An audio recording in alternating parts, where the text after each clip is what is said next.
Nós seguimos na nossa jornada examinando a pessoa e a obra de Jesus, que nós estamos chamando de a face humana de Deus. Jesus foi definido por Albert Einstein como o Nazareno luminoso. O que nós fizemos nos domingos anteriores, os domingos desse mês de dezembro, foi lançar um olhar sobre este Nazareno luminoso. Olhamos do ponto de vista jornalístico, olhamos Jesus sob a perspectiva psicossocial e hoje quero convidá-lo para um olhar filosófico da pessoa de Jesus. Peço um pouquinho da sua paciência comigo. Quando nós mencionamos esse tema, filosofia, isso soa por vezes como arrogância, como algo pretensioso, e às vezes também soa como um desperdício de tempo, com teorias, com pensamentos, com ideias que não são nada práticas. Afinal de contas, como seria possível conectar Jesus e filosofia? Evidentemente que o berço da filosofia não é a Palestina. O berço da filosofia é a Grécia. Israel não conheceu nenhum Sócrates ou Platão, e Jesus não foi um filósofo no sentido grego do termo. Herodes, o Grande, ele tentou helenizar a Palestina, importou muita coisa da cultura helênica para a Palestina, mas não havia florescido no tempo de Jesus uma filosofia no sentido grego e daquilo que nós encontramos entre os gregos. Jesus era um profeta, Jesus era um rabi, um mestre, no sentido em que os israelitas entendiam. Então, como é possível um olhar filosófico para a pessoa de Jesus se a filosofia pertence a outro território, a outro momento da história da humanidade? A filosofia, ela foi construída como um esforço da razão humana em busca de compreensão da realidade, ou seja, um esforço para obter um conhecimento que pudesse orientar a vida, para que pudesse orientar as decisões humanas e, ao mesmo tempo, explicar as decisões humanas. Na raiz de toda a filosofia está o amor à sabedoria, a busca pela sabedoria, pelo conhecimento, ou seja, um conhecimento que leve a uma vida correta, a uma vida justa, a uma vida equilibrada. Nesse sentido, a busca pela filosofia, ou a busca da filosofia, é marcada pela busca da sabedoria, desse tipo de conhecimento que traz equilíbrio, que traz uma vida sensata. Com isso em mente, nós podemos voltar, então, à figura de Jesus como rabi, a figura de Jesus como profeta em Israel. Um profeta é, por excelência, um interventor na realidade. Um profeta fala às pessoas e fala ao seu tempo, à sua sociedade, exortando as pessoas que o ouvem a que corrijam a sua conduta e a que busquem novos caminhos, busquem novas práticas, práticas de acordo com a vontade de Deus. Um rabi é uma pessoa que também fala aos seus contemporâneos, buscando orientá-los quanto ao comportamento correto. Mas entre o profeta e o rabi, entre o profeta e o mestre, há uma diferença. O mestre possui discípulos e ele ensina esses discípulos em profundidade. Ele prepara esses discípulos e esses discípulos, por sua vez, tornam-se multiplicadores desse conhecimento, tornam-se multiplicadores das verdades que aprenderam com o mestre. Sob o ponto de vista da finalidade, ou seja, o filósofo, o mestre e o profeta trabalham no mesmo terreno, buscam compreender a realidade e buscam, a partir dessa compreensão, apontar caminhos para a vida humana, ou seja, como levar uma vida humana correta, como tratar o semelhante de modo correto, por conta do questionamento que filósofos, profetas e mestres apresentam à ordem estabelecida. Não é incomum Não é incomum que filósofos, profetas e mestres sejam perseguidos, e às vezes até condenados à prisão e sentenciados à morte pelo tipo de questionamento que apresentam à ordem estabelecida. Tendo isso em mente, fica muito claro que é possível, sim, que lancemos sobre a pessoa de Jesus de Nazaré um olhar filosófico. O texto que nós lemos afirma que o rei Salomão tornou-se conhecido não só pela sua riqueza, pela sua glória, não só pelo poder, pelas suas realizações em Israel, mas ele tornou-se conhecido também pela sua sabedoria. De diferentes regiões, iam de diferentes regiões da terra até Israel para ouvir a sabedoria do rei Salomão. Jesus disse isso no contexto de um debate com os escribas e fariseus, e depois disse para os fariseus que eles seriam julgados por aqueles que foram ouvir a sabedoria de Salomão, porque ali entre eles estava, essa observação está na tela, peço a sua atenção para ela. Ele diz assim: estranhamente parece que nos dispomos a aprender a viver praticamente com qualquer pessoa, menos com Jesus.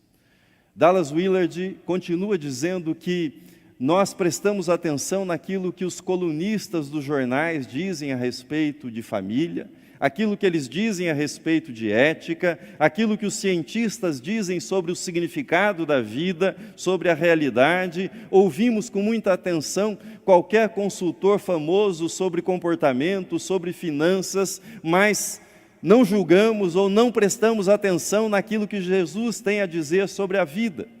Há uma disposição nos cristãos contemporâneos em aprenderem com qualquer pessoa, menos com Jesus, como se Jesus não tivesse nada a dizer sobre a nossa realidade, sobre a nossa vida.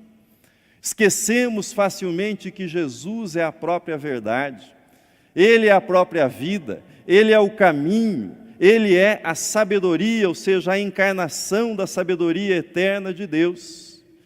Portanto, as grandes perguntas que os filósofos têm feito ao longo dos séculos, em diferentes épocas, em diferentes lugares, essas perguntas, essas questões, são respondidas por Jesus, são respondidas nas palavras de Jesus e, sobretudo, na obra de Jesus.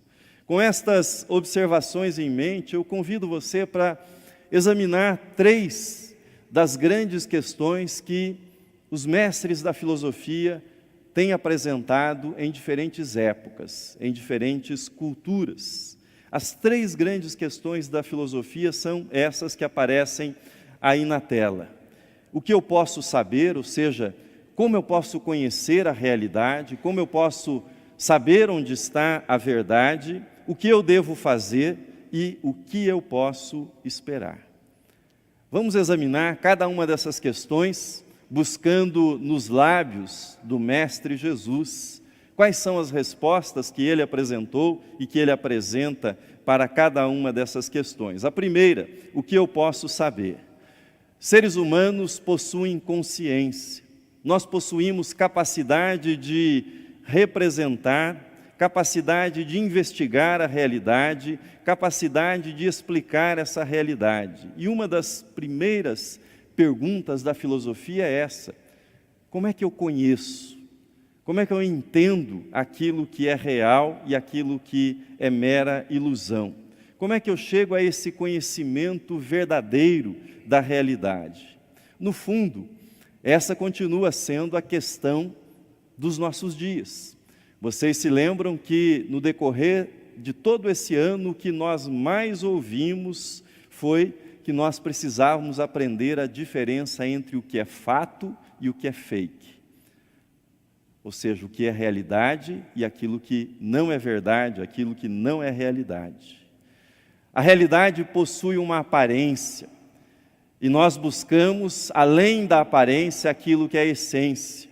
Isso que nós chamamos de realidade possui efeitos, mas nós vamos em busca das causas, ou seja, daquilo que pode explicar os efeitos que nós sofremos, os efeitos que nós examinamos. Ou seja, conhecer a realidade significa penetrar a realidade além do nível mais superficial, o nível da aparência.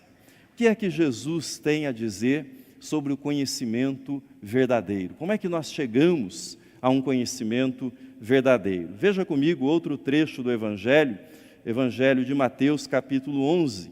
Assim está escrito: por aquele tempo exclamou Jesus: graças te dou, ó Pai, Senhor do céu e da terra, porque ocultastes estas coisas aos sábios e instruídos e as revelaste aos pequeninos. Sim, ó Pai, porque assim foi do teu agrado. Tudo me foi entregue por meu Pai. Ninguém conhece o Filho, senão o Pai. E ninguém conhece o Pai, senão o Filho, e aquele a quem o Filho quiser revelar. Nas palavras de Jesus, nós não chegamos ao conhecimento verdadeiro, ao conhecimento daquilo que é real na vida, por meio da razão. O verdadeiro conhecimento é obra da revelação, de uma revelação do Pai na pessoa do Filho, uma revelação que nós temos acesso pela mediação, pela presença do Espírito de Deus. Isso não significa desprezar a razão, não significa desprezar o trabalho árduo da reflexão, da compreensão, ou seja, o trabalho de ordenação da realidade criada, não significa desprezo pelo método racional de investigação da realidade, mas significa o reconhecimento de um limite. Esse tipo de conhecimento tem um limite, e nós acessamos o verdadeiro conhecimento a respeito da vida por meio da revelação do Filho, ou seja, da pessoa de Jesus. Recebemos a revelação do conhecimento do Filho de Deus com humildade, e a recebemos por meio da fé. No fundamento do ensino do Mestre Jesus está a fé. A fé é o recurso pelo qual nós recebemos, nós tomamos posse desse verdadeiro conhecimento que nos foi dado no Filho de Jesus, no Filho Jesus, Filho de Deus. Nós cremos para compreender, nós cremos para enxergar. Por meio da fé, por meio da confiança em Deus, nós chegamos então a essa verdade, a verdade da vida revelada na pessoa de Jesus de Nazaré. Veja o que Jesus disse para o incrédulo Tomé, e ele disse isso depois de ter ressuscitado. O texto está na projeção. Assim disse Jesus: porque me viste, creste? Bem-aventurados os que não viram e creram. Bem-aventurados os que não viram e creram. Entretanto, o quadro estaria incompleto se nós parássemos por aqui. A fé não é apenas conhecimento de uma essência a respeito da verdade, a respeito da vida, mas a fé também nos mostra, ou seja, nos dá uma compreensão daquilo que a vida deve ser, daquilo que a vida deveria ser com esta confiança em Cristo, daquilo que ela virá a ser por meio do exercício da confiança na pessoa de Jesus Cristo. A fé é um tipo especial de conhecimento, e não há conhecimento sem poder. Portanto, a fé, ela confere um tipo de poder àquele que crê, um tipo muito especial de poder, um poder que faz diferença, um poder que atua de modo transformador na vida daquele que crê e na vida daqueles que estão ao redor da pessoa que crê. Isso está muito claro nas palavras de Jesus, quando ele ensinou aquele grupo de discípulos mais achegados a ele sobre a importância da fé. Veja comigo Marcos 11, 22, de 22 até 25, assim está escrito: ao que Jesus lhes disse: tende fé em Deus, porque em verdade vos afirmo que se alguém disser a este monte, ergue-te e lança-te no mar, e não duvidar no seu coração, mas crer que se fará o que diz, assim será com ele. Por isso vos digo que tudo quanto em oração pedides, crede que recebestes e será assim convosco. E quando estiverdes orando, se tendes alguma coisa contra alguém, perdoai, para que vosso Pai Celestial vos perdoe as vossas ofensas. A fé, nessa perspectiva apresentada por Jesus no Evangelho, não é um mero conhecimento passivo. A fé é um conhecimento ativo, um poder ativo, transformador da realidade e da vida ao nosso redor. Cremos para conhecer a realidade última revelada na pessoa de Jesus. E conhecendo esta realidade revelada na pessoa de Jesus, nós temos poder de interferência sobre a realidade, sobre o mundo que nos cerca, ou seja, nos foi dado esse poder transformador pelo exercício da fé. Mas preste atenção, aqui nós encontramos uma singularidade do ensino de Jesus a respeito da fé. Fé não é magia, fé não é a combinação de palavras mágicas para que você obtenha o resultado que você deseja, não. A fé que transforma o mundo ao meu redor é também a fé que transforma a minha vida interior, é a fé que transforma o meu coração, é a fé que transforma a minha mente, é a fé que me dá capacidade de conceder perdão àqueles que me ofenderam, àqueles que me magoaram.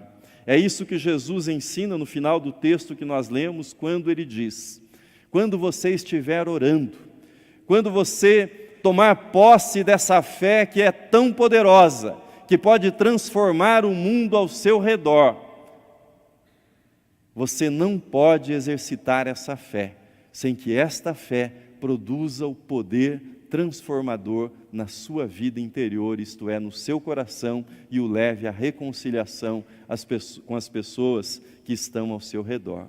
Ou seja, Jesus leva este poder, este conhecimento especial que é o da fé, para a fronteira da próxima pergunta importante da filosofia, ou seja, o que eu devo fazer? A fé revelada em Jesus, ela é inseparável da ética, ou seja, dessa pergunta, o que eu devo fazer? Primeira pergunta é o que eu posso conhecer. A segunda pergunta importante é o que eu devo fazer. Por esta revelação de Jesus, nós compreendemos que Ele é o Salvador, que Ele veio ao mundo com essa missão de transformação da nossa vida. E Ele começa isto na sua pregação pedindo uma coisa, uma só coisa, algo que é muito simples, mas que ficou claro no início da sua pregação. Veja comigo Marcos capítulo 1, versículo 14 e versículo 15. Diz assim: depois de João ter sido preso, foi Jesus para a Galiléia pregando o Evangelho de Deus, dizendo: o tempo está cumprido. Arrependei-vos, arrependei-vos e crede no Evangelho. Jesus não começou o seu ministério dizendo: Roma precisa mudar. Jesus não começou o seu ministério dizendo: Herodes precisa mudar. Jesus não começou o seu ministério dizendo: a sociedade precisa mudar. Mas Jesus olhava para as pessoas nos olhos e dizia: arrependam-se, arrependam-se dos seus pecados, creiam na boa notícia do Evangelho, creiam que os seus pecados estão perdoados e que um novo tempo, um novo começo é chegado para vocês. Arrependimento, na língua grega, é metanoia, que significa mudança de mente, significa conversão, significa mudança de atitude, mudança de convicção. O arrependimento é a porta de entrada para um processo de mudança que tem início com arrependimento, mas que durará pela vida toda, um processo de transformação segundo a vontade de Deus. Devo crer que os meus pecados estão perdoados e que pela graça de Deus eu tenho um novo começo, eu tenho uma nova oportunidade, eu recebi uma nova vida, uma vida vinda da pessoa de Jesus. Quando eu entendo o amor de Deus revelado em Jesus, para perdoar os meus pecados, eu passo a amá-lo acima de todas as coisas. E passando a amar a Jesus acima de todas as coisas, eu fico livre da idolatria, que nada mais é do que amar alguma coisa que é parte da criação, como se fosse o próprio Deus. Tomar algum aspecto da realidade e idolatrá-lo e elevá-lo à condição de Deus, à condição de divindade. Na filosofia de Jesus, a mudança pessoal, ela alcança os relacionamentos, ela alcança o contato com as outras pessoas. Por isso, Jesus disse que nós devemos amar a Deus acima de todos, acima de todas as coisas, e devemos amar o nosso próximo como a nós mesmos. Devemos dedicar ao nosso próximo toda a nossa estima. Cerca de metade das palavras de Jesus que estão compiladas nos evangelhos dizem respeito à ética, ou seja, como eu trato as outras pessoas, como eu me relaciono com as outras pessoas. A parábola do bom samaritano está entre os textos mais conhecidos e mais inspiradores na história da humanidade para falar das nossas obrigações, dos nossos deveres em relação ao nosso próximo, e isso sem esperar um retorno, sem esperar uma retribuição daquele que é ajudado por nós. Terceira grande questão: o que é que eu posso esperar? O que é que eu posso esperar? Essa é a terceira grande pergunta da filosofia. Devo esperar iluminação? Devo esperar que por meio desse conhecimento eu me torne superior às outras pessoas? Ou como é pregado abundantemente nos nossos dias, devo esperar que, tendo o conhecimento da pessoa de Jesus, seguindo a filosofia ensinada por Jesus, a sabedoria encontrada em Jesus, devo esperar que eu me tornarei uma pessoa próspera materialmente, uma pessoa próspera financeiramente? Será que é isso que eu devo esperar?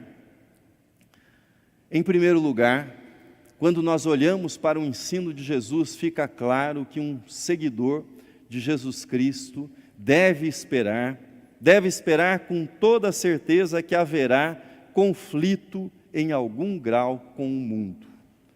Deve esperar que esse sistema de vida, que não tem Cristo no centro, entrará em conflito com aqueles que colocaram Cristo no centro da vida. Às vezes esse conflito será brando, assumirá a forma, por exemplo, nos países ocidentais, de secularismo, um tipo de secularismo que desdenha da fé, que não toma a fé como um argumento válido na orientação da vida, na orientação da conduta. São países nos quais há liberdade religiosa, mas há algum grau de hostilidade quando a fé é mencionada. Mas muitas vezes haverá perseguição aberta aos cristãos. Isso tem sido constante na história mundial, em diferentes lugares, em diferentes épocas. Veja o que Jesus disse, João capítulo 15, versículo 20. Lembrai-vos da palavra que eu vos disse, não é o servo maior do que seu senhor. Se me perseguiram a mim, também perseguirão a vós outros. Se guardaram a minha palavra, também guardarão a vossa. Portanto, não espere vida fácil. Não espere tranquilidade se você estiver empenhado em colocar em prática os princípios ensinados pelo Mestre Jesus.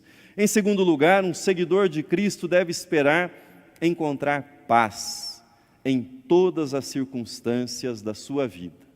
Uma paz que não é dada pelas circunstâncias externas, mas uma paz que é proveniente, uma paz que é descoberta por meio da habitação do Espírito Santo. Uma paz que transcende as circunstâncias exteriores, que transcende aquilo que sobrevém à vida do cristão.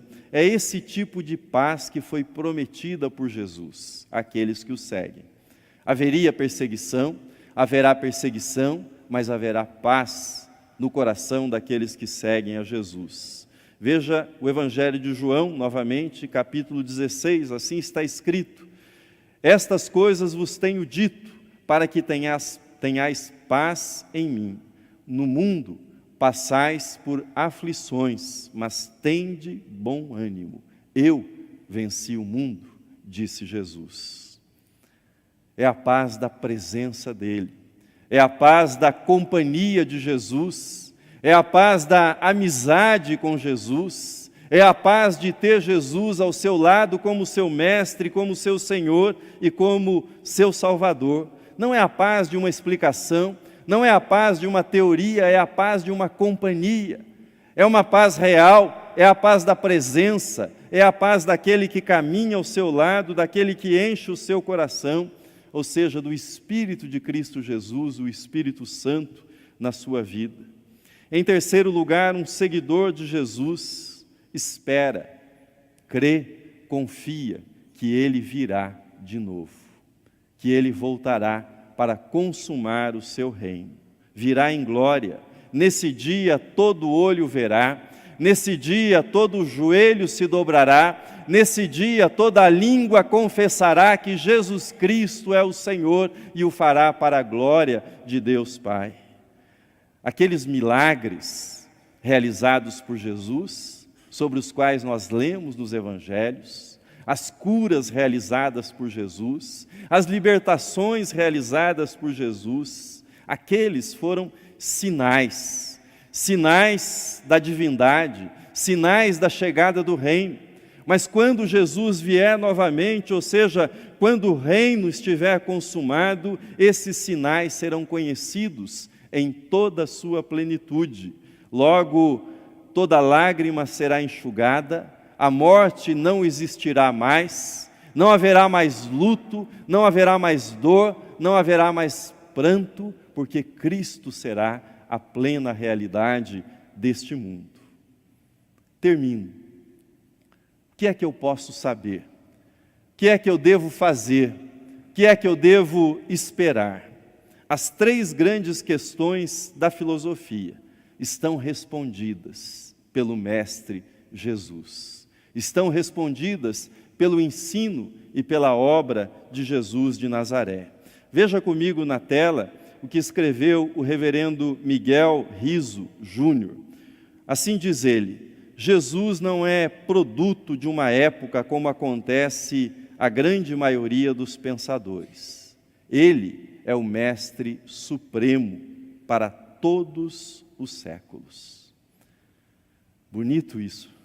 Ele é o Mestre Supremo para todos os séculos. Mas há uma boa notícia, há um convite. O Mestre Jesus, Ele está aceitando novos alunos. O Mestre Jesus está com as matrículas na escola do reino abertas. Ele está aceitando novos alunos. O livro-texto, os evangelhos. As aulas são personalizadas, são individualizadas. Ele verá o que você precisa, em que área você precisa ser trabalhado, e Ele lhe ensinará pessoalmente, de modo personalizado. As provas, elas são práticas, não são teóricas, são provas práticas no dia a dia. E não importa se você é um repetente, não importa se você já abandonou esse curso várias vezes ao longo da sua vida, se você já desistiu, não importa. Aquele que é maior que Salomão, aquele que é maior que Sócrates, maior que Platão, maior que Leandro Carnal, que Luiz Felipe Pondé, que qualquer outro mestre de filosofia que tenha pisado sobre a terra ou que venha a pisar sobre a terra. Ele quer você como aluno.